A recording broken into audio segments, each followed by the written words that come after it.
अगला लिखा है पहाड़ी क्षेत्र में अब रेल मार्ग का विस्तृत निर्माण हो रहा है। अति उपयुक्त कारण का चयन कीजिए, बताइए। तो अतियुक्त कारण का चयन कीजिए। पहाड़ी रेल मार्गों को बना रहे हैं और इसे संभव करने के लिए उन्नत प्रौद्योगिकी का विकास हुआ। तीसरा है पहाड़ों में रेल मार्गों का निर्माण आसान होता है। चौथा है पहाड़ महाक्षयित है, बताइए। राइट आंसर इसका हो जाएगा ना 2 नंबर। देखिए इसे संभव करने के लिए उन्नत प्रौद्योगिकी का विकास हुआ है, बिल्कुल सही बात है, ठीक है ना।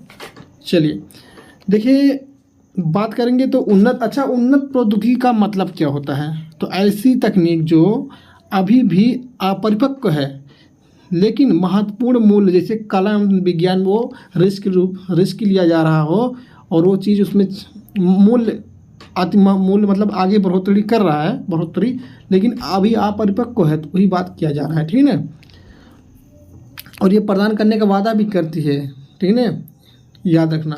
लेकिन अपरिपक्व होता है और विज्ञान और कला क्षेत्र में ये तरक्की करते हैं, इस क्षेत्र में याद रखना, लेकिन रिस्की से, लेकिन ये अपरिपक्व होते हैं, ठीक है, याद रखना चीज़। चलिए नेक्स्ट क्वेश्चन की तरफ बढ़ते हैं। इसका राइट आंसर 2 हो जाएगा। अगला क्वेश्चन देखिए, जेम्स मिल, क्या लिखा है कि जेम्स मिल ने 1817 में ए हिस्ट्री ऑफ ब्रिटिश इंडिया 3 भागों में प्रकाशित किया। अच्छा ठीक है। बी कहता है इसमें उन्होंने भारतीय इतिहास को 3 कालों प्राचीन, मध्य और आधुनिक में बांटा। गलत है, उन्होंने प्राचीन, मध्य और आधुनिक में नहीं बांटा था। जेम्स मिल ने भारतीय इतिहास को 3 कालखंडों में बांटा था, ठीक है ना। देखिए पहला हिंदी था, दूसरा मुस्लिम, मतलब हिंदू, मुस्लिम और ब्रिटिश। उन्होंने 3 भागों में जो बांटा था कालखंडों में, पहला हिंदू, दूसरा क्या था मुस्लिम, तीसरा था क्या ब्रिटिश। याद रखना, हिंदू, मुस्लिम और ब्रिटिश ने बांटा था। तो ये आपका राइट आंसर की बात करेंगे हम, तो राइट आंसर इसका ए हो जाएगा, मतलब ए सही हो जाएगा और आर आपका गलत हो जाएगा। तो राइट आंसर इसका हो जाएगा क्या, तो राइट आंसर बनेगा ए नंबर, ठीक है ना। चलिए अगला क्वेश्चन, ये अगला क्वेश्चन जनजातियों की सांस्कृतिक परंपराएं जिसमें उनकी भाषा तथा संगीत भी शामिल है, बहुत समृद्ध तथा विशिष्ट होती है, ठीक ना, याद रखना। अच्छा कारण क्या कहता है, जमीन, जंगल, घास के मैदान तथा पानी पूरे कुनबे की संपत्ति मानी जाती है, जिनका उपयोग सभी एक साथ मिलजुल कर करते हैं, ठीक है ना। तो राइट आंसर इसका क्या बनेगा, बताइए। तो राइट आंसर अगर हम देखेंगे तो अगर अच्छा करते हैं तो, लेकिन अगर एनालिसिस अगर हम करेंगे इस चीज़ को तो देखिए बात तो दोनों सही है भाई। जनजातियों की सांस्कृतिक परंपराएं जिसमें उनकी भाषा तथा संगीत भी शामिल है, बहुत समृद्ध तथा विशिष्ट होती है, बात ये भी सही है। लेकिन अब बात ये कारण ये कह रहा है कि कारण तो मिल ही नहीं रहा। देखो जमीन, जंगल, घास के मैदान तथा पानी पूरे कुनबे की संपत्ति मानी जाती है, जिनका उपयोग सभी एक साथ मिलजुल कर करते हैं। अच्छा ठीक है, लेकिन बात तो दोनों सही है प्रश्न, लेकिन जो ना व्याख्या नहीं कर रहा है। यहाँ पे संगीत की बात हो रही है, सांस्कृतिक परंपराएं की बात हो रही है, लेकिन यहाँ पे जो ना ऐसी कुछ बातें नहीं कही गई, इसलिए राइट आंसर इसका 3rd हो जाएगा, ठीक है ना। बात दोनों सही है लेकिन उसकी व्याख्या नहीं कर रहा है, ठीक है ना। राइट आंसर इसका 4 हो जाएगा फ्रेंड्स, गलती से लग गया तो इसका 4 आंसर हो जाएगा राइट आंसर, ठीक है ना, याद रखना। चलिए अगला क्वेश्चन देखिए, उससे पहले थोड़ा हम समझ लेते हैं। देखिए जनजाति का अच्छा मतलब क्या होता है। जनजाति मतलब था ट्राइब, याद रखना, ट्राइब इसे बोलते हैं। जनजाति मतलब ट्राइब, ठीक है ना, इंग्लिश में उसे बोलते हैं ट्राइब, ठीक है ना। अच्छा ट्राइब मतलब जनजाति का मतलब अगर सही अगर समझेंगे ना तो याद रखना, वह सामाजिक समुदाय जो राज्य के विकास से पहले अस्तित्व में था, राज्य के विकास के पहले अस्तित्व में था वो समुदाय, उसे बोलते हैं जनजाति, याद रखना। अच्छा भारत की जनगणना 2011 की बात करेंगे, 2011 में भील भारत की सबसे बड़ी जनजाति थी, याद रखना। और यूपी में सबसे ज़्यादा थारू जनजाति रहती है, वहीं भील जो है भारत की सबसे बड़ी जनजाति थी, याद रखना 2011 में। चलिए भी बात याद रखना। अब अगला क्वेश्चन हम देखेंगे ना फ्रेंड्स, अगला क्वेश्चन देखिए क्या कहता है। क्वेश्चन नंबर अगला देखिए, 1960 में द्विभाषी बम्बई प्रांत को मराठी और गुजराती भाषी लोगों के लिए क्या किया गया था, 2 अलग-अलग राज्यों में बांटा गया है, 2 अलग-अलग राज्यों में बांटा गया। अच्छा ठीक है, ये तो बात तो सही है। और अगला कहता है कि 1966 में पंजाब का भी विभाजन क्या हुआ था, 2 राज्यों में हुआ, पंजाब और पंजाबी भाषियों के लिए और हरियाणवी या हिंदी बोलने वालों के लिए। बात तो दोनों सही है, एनसीईआरटी से क्वेश्चन उठाया गया। देखिए अभी सीटेट अभी आपका मार्च है ना, सीटेट जुलाई में होगा, तो अभी से आप लोग जो एनसीईआरटी पढ़ना शुरू कर दीजिए, ठीक है ना। देखिए एनसीईआरटी वाला सब पोर्शन लिया गया है। तो बात इसकी कॉन्शियसली बात करें फ्रेंड्स, बात तो दोनों सही, लेकिन इसकी सही व्याख्या नहीं करता है, ठीक है ना, याद रखना। ये जो ना सही तो व्याख्या नहीं करता है, इसलिए इसका राइट आंसर अगर फ्रेंड्स देखेंगे तो राइट आंसर इसका हो जाएगा 4 नंबर, ठीक है ना। तो राइट आंसर इसका 4 नंबर हो जाएगा। और हम देखेंगे 39 नंबर पे थे हम लोग ना। तो चलिए अब क्वेश्चन अगला देखते हैं। देखिए 1770 में बंगाल में एक भयानक अकाल, ये भी एनसीईआरटी से उठाया गया है, ठीक है ना। बंगाल में एक भयानक अकाल ने लगभग 1 करोड़ लोगों को मार डाला। अच्छा ठीक है। बी कहता है कि इस अकाल में बंगाल की 1/3 आबादी खत्म हो गई, ठीक है। देखिए बात तो दोनों सही है, बात तो दोनों सही कही गई है, इसलिए इसका राइट आंसर हो जाएगा फ्रेंड्स थर्ड नंबर कहाँ आपका, ये हो जाएगा। बात दोनों सही हो जाएगा और ऐसा हुआ था, ठीक है ना। चलिए क्वेश्चन नंबर अगला देखें।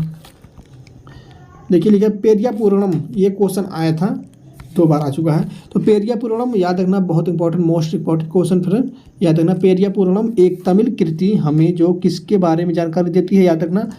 देखिए ये तो सही उत्तर इसका हो जाएगा। देखिए सिपाहियों, सैन्य जनरल के बारे में, विद्वानों और कवियों के बारे में, साधारण पुरुष और महिलाओं के बारे में, राजा और रानियों के बारे में। तो सही उत्तर देखिए साधारण पुरुष और साधारण महिलाओं के बारे में पेरिया पूर्णम जो ना जानकारी देती है। अच्छा पेरिया पूर्णम की बात करेंगे। देखिए पेरिया पूर्णम में ना उन शैव संतों के जीवन का वर्णन होता है, याद रखना। इसमें शैव और संतों का जो ना जीवन का वर्णन होता है, याद रखना ये भी बात। जो पल्लव और बाद के चोलों के शासन के बीच में याद रखना 6वीं और 7वीं शताब्दी जो थी ना, याद रखना 6वीं और 7वीं शताब्दी में के दौरान यहाँ रहते थे कौन, शैव संतों और पल्लव जो चोलों के शासनकाल के बीच में 6वीं शताब्दी में के दौरान ये लोग रहते थे, याद रखना। तो कौन रहते थे, शैव संतों के जीवन का वर्णन इसमें है, जो पल्लवों के बाद के चोलों के शासन के बीच जो 6वीं और 7वीं शताब्दी के दौरान रहते थे, 6वीं और शताब्दी में, याद रखना। ये बस इतना बात याद रखना। अच्छा तमिल ये जानते ना, ये जो ना तमिल काव्य कीर्ति है, याद है, ये तमिल काव्य कीर्ति भी इसे हम जानते हैं। इसमें कुल 8 गाने भी हैं, टोटल 8 गाने भी हैं, ठीक है ना, याद रखना। चलिए अब हम बढ़ते हैं ना। अच्छा एक बात और याद रखना फ्रेंड्स, ये कंप्लीट होता है आप सभी लोगों का। अगला क्वेश्चन देखिए। क्वेश्चन कहता है कि 7वीं शताब्दी के प्रारंभ में निम्न में से किस विचार पर लोगों ने सवाल उठाना शुरू कर दिया था, बताइए। 7वीं शताब्दी, यहाँ भी बहुत क्वेश्चन उठाता है, आप नेट पे देख लीजिएगा, गूगल पे 7वीं शताब्दी के बारे में पढ़िएगा। 7वीं शताब्दी के प्रारंभ से निम्नलिखित में से किस विचार पर लोगों ने सवाल उठाना शुरू किया था। सब एनसीईआरटी से क्वेश्चन है, पढ़िएगा अच्छी तरह से। पास करना सीटेट इस बात, तो एनसीईआरटी अच्छे से एनालिसिस जरूर कीजिए, एनालिसिस बहुत कीजिए। जब तक आप ना एनसीईआरटी बुक नहीं पढ़ेंगे 6, 7, 8, तो ये जो ना भाई देखिए पॉलिटी हो गया आपका, ज्योग्राफी हो गया ना आपका, जो ना ये ज्योग्राफी, पॉलिटी, हिस्ट्री, तीनों याद रखना, तैयार करके रखना। इस बार कंपटीशन बहुत तेज़ होगा, कंपटीशन मतलब बहुत ज़्यादा ही भीड़ होने वाली है आपका सीटेट में, ठीक है ना, याद रखना। तो चलिए इसका राइट आंसर अगर देखें ना, 7वीं शताब्दी के प्रारंभ में निम्नलिखित में से किस विचार पर लोगों ने सवाल उठाना शुरू कर दिया था। लोगों ने जो ना सवाल उठाना जो शुरू किया था, जैसे व्यक्तिगत प्रयासों से पुनर्जन्म के चक्र से छुटकारा पाया जा सकता था। अच्छा ठीक है। 2 नंबर कहता है सामाजिक विशेषाधिकार किसी का जन्म का परिणाम है। तीसरा कहता है केवल मानव जाति जीवन के अनंत चक्रों से गुजरते हैं। 4 नंबर कहता है कि सभी व्यक्ति जन्म के समय समान होते हैं। देखिए इसका राइट आंसर हो जाएगा फ्रेंड 2 नंबर। देखिए 2 नंबर इसलिए होता है कि सामाजिक विशेषाधिकार किसी का जन्म का परिणाम है, यही साबित करता है कि 7वीं शताब्दी में के प्रारंभ में यही विचार लोगों का सवाल उठना शुरू हो गया था, ठीक है ना। बात करेंगे 7वीं शताब्दी को, तो इसे बोलते हैं 7वीं शताब्दी को हम इंग्लिश जैसे जूलियन कहते हैं, जूलियन कैलेंडर के अनुसार अगर देखेंगे 601 से 700 बिफोर क्राइस्ट मतलब ईसा पूर्व में इसे जाना जाता है, ठीक है ना। अच्छा चलिए अब अगला क्वेश्चन पे बढ़ते हैं। अगले क्वेश्चन में क्या कहता है कि पृथ्वी के चारों ओर फैली वायु की पतली परत को वायुमंडल कहते हैं। अच्छा ठीक है। क्या चीज़ वायु को पृथ्वी की चारों ओर बनाए रखती होता है? ये पृथ्वी की चट्टानों को महासागर, चाँद का गुरुत्वाकर्षण, सूर्य की उष्मा और पृथ्वी का गुरुत्वाकर्षण। बताइए राइट आंसर क्या हो जाएगा? तो राइट आंसर इसका 3rd हो जाएगा, पृथ्वी का गुरुत्वाकर्षण होना फ्रेंड्स। यही बनाया रहता है। अगले क्वेश्चन पर बढ़ेंगे। देखिए क्वेश्चन हम क्या कहता है, निम्नलिखित में से कौन सा कथन वर्तमान समय के संसाधन उपलब्धता के संदर्भ के साथ सतत पोषणीय जो याद रखना, सतत पोषणीय विकास में सहायता करता है। बताइए। संसाधनों की खपत को घटाना, संसाधनों के उपयोग में वृद्धि, संसाधनों का पुनः चक्रण, वस्तुओं का पुनः उपयोग। बताइए। तो सही उत्तर अगर बनेगा, देखिए इसमें BCD बनेगा। क्या? BCD हो जाएगा। संसाधनों के उपयोग में वृद्धि, बिल्कुल सही बात है।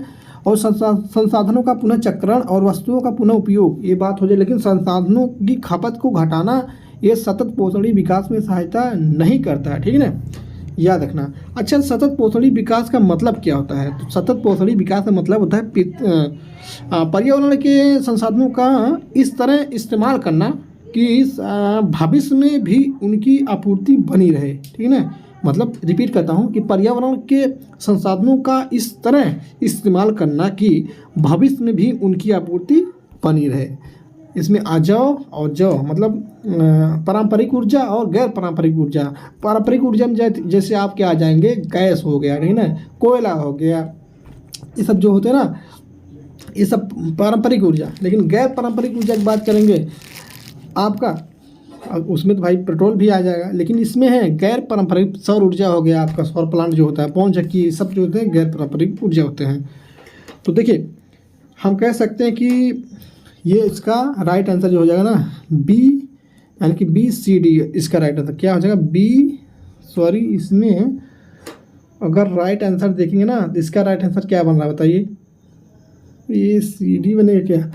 देखिए ACD बनेगा, ACD बनेगा, यानी कि संसाधनों में वृद्धि अगर हो जाएगा तो बात जो हो जाएगा गलत हो जाएगा। देखिए फ्रेंड्स, संसाधनों में अगर वृद्धि हो जाएगा तो बात गलत। देखिए निम्नलिखित में कौन सा कथन वर्तमान समय के संसाधन उपलब्धता के संदर्भ में के साथ सतत पोषणीय विकास में, अच्छा सतत पोषणीय विकास में सहायता करता है? देखिए संसाधनों की खपत को घटाना, बिल्कुल सही बात है ना। और संसाधनों का पुनः चक्रण, ये भी बात सही है। वस्तुओं का पुनः उपयोग लाओ, वस्तुओं को पुनः उपयोग लाओगे तब भी अच्छा विकास होगा इसमें। और संसाधनों का पुनः चक्रण अगर हम करेंगे ना, फिर से वही चीज़ को दोहराएंगे तो भी सही है। और संसाधनों में वृद्धि की बात करें, अगर देखिए संसाधनों में अगर वृद्धि हो जाएगी, ज़्यादा डिमांड ज़्यादा हो जाएगा, मांग ज़्यादा होने लगी, आपूर्ति नहीं हो पाएगा, तो सतत पोषणीय विकास का जो है ना बैलेंस खराब हो जाएगा। तो सहायता ये चीज़ नहीं करेंगे, यानी कि सतत पोषणीय विकास नहीं हो पाएगा। तो जब वृद्धि होगा तो नहीं हो पाएगा। राइट आंसर इसका ये वाला बी वाला गलत होगा, बाकी आपका ये हो जाएगा ACD सही उत्तर हो जाएगा, थर्ड आंसर सही हो जाएगा। ठीक है ना, आप सही हुआ आंसर आपका। चलिए अगला question, Hindu socialist Republican association HSRA के बारे में निम्नलिखित में से कौन सा कथन सही नहीं है? अच्छा नहीं पूछा, देखिए नहीं पूछा है तो बताइए। ऑप्शन है 1928 में पंजाब के अमृतसर में इसकी स्थापना हुई। दूसरा, HSRA के सदस्यों ने सैंडर्स नामक पुलिस अफसर की हत्या की थी। थर्ड नंबर कहता है कि भगत सिंह और उनके क्रांतिकारी साथियों ने इसकी स्थापना की थी। और फोर्थ नंबर कहता है कि 1928 में जो है ना दिल्ली में फिरोज शाह कोटला में इसकी स्थापना हुई। बताइए तो राइट आंसर इसका क्या बन रहा है? तो राइट आंसर इसका फ्रेंड बन जाएगा आपका, देखिए 3। तो नहीं अगर पूछा तो 1928 में पंजाब के अमृतसर में इसकी स्थापना नहीं हुई थी। याद रखना, पंजाब के अमृतसर में इसकी स्थापना नहीं हुई थी। और ये तीनों आपका सही हो जाएगा। देखिए पंजाब के अमृतसर में इसकी स्थापना नहीं हुई थी, बल्कि तीनों आपका राइट आंसर हो जाएगा। ठीक है ना। अच्छा बताइए, देखिए हिंदुस्तान समाजवादी गणतंत्रवादी इसी भी कहते हैं। याद रखना, हिंदुस्तान सोशलिस्ट रिपब्लिकन एसोसिएशन का मतलब होता है, पहले जान लीजिए कि हिंदुस्तान समाजवादी गणतंत्रवादी संगठन जो होता है इसे हम कहते हैं, जो भारतीय स्वतंत्रता के लिए सशस्त्र संघर्ष के माध्यम से ब्रिटिश राज को समाप्त करने के लिए उद्देश्य को हम देखेंगे तो लेकर करके इसमें गठित किया गया था। ठीक है ना। और एक क्रांतिकारी संगठन ये था, याद रखना। वहीं पे बात करेंगे ना फ्रेंड, तो इसका राइट आंसर हो जाएगा थर्ड। मतलब इसका नहीं है तो यही 1928 में पंजाब के अमृतसर में इसकी स्थापना नहीं थी। बाकी 3 आंसर आपका 2, 3, 4 सही हो जाएगा। चलिए अगला क्वेश्चन, देखिए हमारी पृथ्वी का वास्तविक निरूपक प्रूफ क्या है? देखिए रग्बी गेंद मानचित्र, उपग्रह से प्राप्त चित्र।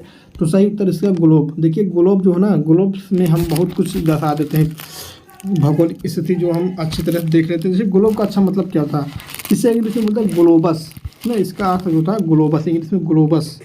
ये भारतीय प्रतिनिधित्व का जो ना, अगर हम देखेंगे भौतिक जो होता है, भौतिक ज्योग्राफिकल भौतिक प्रतिनिधित्व का काम करता है। ये पहला नंबर देखना कि ये जो ग्लोब जो होता है भौतिक प्रतिनिधित्व का काम करता है। भौतिक मतलब जो चीज़ें होती है आपका भौगोलिक रूप से वो चीज़ें काम करता है, ठीक है ना। अच्छा, ग्लोब जो होता है ना, ग्लोब जो होता है, ग्लोब एक सुई होती है जिसे हम अक्ष भी कहते हैं, याद रखना। ग्लोब जो एक सुई के रूप में होता है जिसे हम अक्ष कहते हैं। ये दो बिंदुओं से होकर गुजरती है, याद रखना, उत्तरी एवं दक्षिणी ध्रुव पर होकर ये गुजरती है, याद रखना इसको, उत्तरी और दक्षिणी ध्रुव पर होकर गुजरती है। और इससे अगर, और ये घूमता कैसे है, तो पश्चिम से पूर्व की ओर इसे घुमाया जाता है, याद रखना, पश्चिम से पूर्व की ओर घुमाया जाता है। और हमारी पृथ्वी का वास्तविक निरूपक प्रतिरूप अगर सही, इसका उत्तर हो जाएगा फ्रेंड्स ग्लोब। आशा करता हूँ फ्रेंड्स कैसे लगा वीडियो, कैसे लगे क्वेश्चंस, कैसा लगा मेरा एनालिसिस करना, तो कुछ ज़रूर आपको यहाँ से सीखने को मिला होगा। तो फ्रेंड्स तो चैनल को सब्सक्राइब कीजिएगा और लाइक कीजिएगा। चलिए मिलते हैं अगले वीडियो में, तब तक के लिए आप सभी लोगों को जय हिंद, वंदे मातरम।